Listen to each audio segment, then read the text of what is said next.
मार्च अखेरमुळे जिल्हा सहकारी बँकेकडून पीक कर्जाची वसुली सुरू आहे। परंतु नियमित परतफेड करणाऱ्या शेतकऱ्यांकडून केवळ कर्ज मुद्दल रकमेची वसुली करण्याचे सहकार आयुक्तांचे आदेश असतानाही बँकेकडून मुद्दलासोबत व्याजही घेतले जात आहे। याच्या निषेधार्थ नगर तालुका महाआघाडीने जिल्हा उपनिबंधक कार्यालयासमोर ठिय्या आंदोलन करत व्याजाची वसुली त्वरित थांबवण्याची मागणी केली। महाआघाडीचे नेते आणि शिवसेना ठाकरे गटाचे उपजिल्हा प्रमुख संदेश कारले, माजी जिल्हा परिषद सदस्य बाळासाहेब हराळ, पंचायत समितीचे माजी सभापती रामदास भोर, माजी सभापती संदीप गुंड, माजी सदस्य गुलाब शिंदे आदींनी हे आंदोलन केले।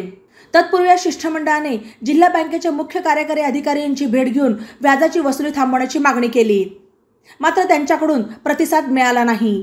त्यामुळे त्यांनी जिल्हा उपनिबंधक गणेश पुरी यांची भेट घेऊन निवेदन दिले आणि सहकार आयुक्तांच्या आदेशाची तातडीने अंमलबजावणी करण्याच्या सूचना जिल्हा बँकेला कराव्यात अशी मागणी केली। मात्र जिल्हा उपनिबंधकांनी तातडीने अशा सूचना न दिल्याने या शिष्टमंडळाने जिल्हा उपनिबंधक पुरी यांच्या कार्यालयाबाहेरच ठिय्या आंदोलन सुरू केले। जोपर्यंत व्याज वसुली थांबवण्याचे आदेश दिले जात नाहीत तोपर्यंत ठिय्या आंदोलन सुरू ठेवण्याचा इशारा संदेश कारले यांनी दिला। तसेच बँकेचा हा मनमानी कारभार बँकेचे चेअरमन यांच्याच इशाऱ्यावर सुरू असल्याचा आरोपही त्यांनी यावेळी केला।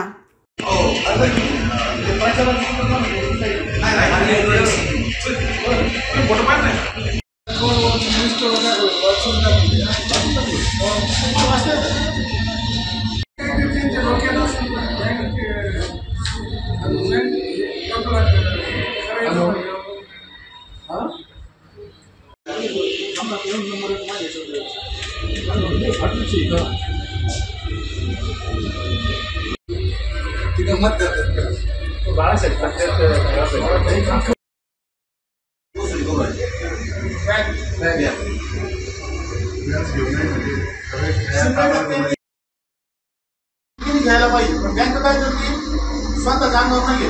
बँक स्वतःची व्याज लावून देते, व्याजासह रक्कम सोपं नाही। आता पण व्याज देणार आम्हाला सरकार लवकर देत नाही, सरकार द्यायला तयार आहे, यांनी त्याची मागणी अनुदान ऑनलाईन केलं पाहिजे।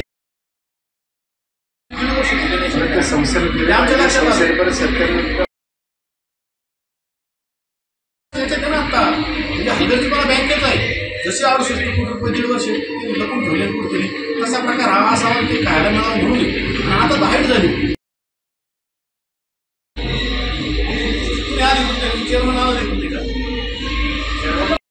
ई नवा मराठा यूट्यूब चॅनलला सबस्क्राईब करा आणि बेल आयकॉनवर प्रेस करा।